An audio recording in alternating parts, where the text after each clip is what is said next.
अष्टावक्र गीता का यह गहन वाक्य कि आत्मा में कोई स्तर नहीं होते, हमें यह समझाने के लिए है कि जो वास्तविक मैं है वह किसी भी प्रकार की तुलना, विभाजन या श्रेणीकरण से परे है। सामान्यतः मनुष्य हर चीज को मापता है, कौन ऊंचा है, कौन नीचा, कौन श्रेष्ठ है, कौन साधारण, कौन आगे है, कौन पीछे। यही प्रवृत्ति वह आध्यात्मिक मार्ग में भी ले आता है। किसका ज्ञान अधिक है, कौन अधिक उन्नत है, मैं अभी कहाँ हूँ और आगे कितना जाना है। अष्टावक्र गीता कहती है कि यह पूरा दृष्टिकोण मन का खेल है, आत्मा का नहीं।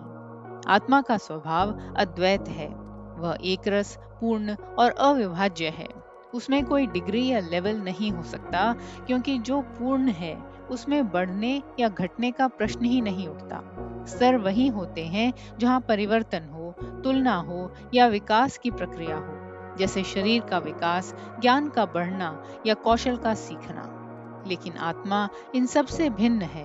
वह न विकसित होती है, न अपूर्ण से पूर्ण बनती है। वह सदा से जैसी है वैसी ही है, पूर्ण, शांत और अचल।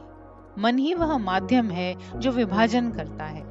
वही कहता है यह अच्छा है, यह बुरा है, यह ऊंचा है, यह नीचा है, यह महान व्यक्ति है, यह साधारण व्यक्ति है, इत्यादि। इसी विभाजन के कारण अहंकार पैदा होता है, कभी हीनता के रूप में तो कभी श्रेष्ठता के रूप में।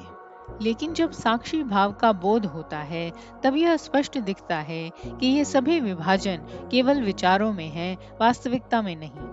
आत्मा इन सभी धारणाओं से अछूती रहती है।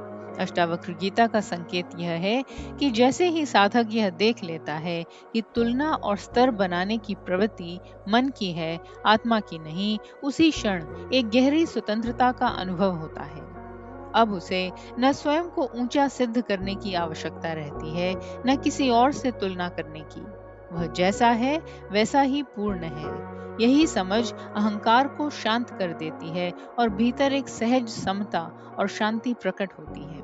इस प्रकार यह शिक्षा हमें भीतर से मुक्त करती है, यह दिखाकर कि आत्मा में न कोई ऊंच नीच है, न कोई श्रेष्ठ अश्रेष्ठ। ये सब केवल मन की कल्पनाएं हैं।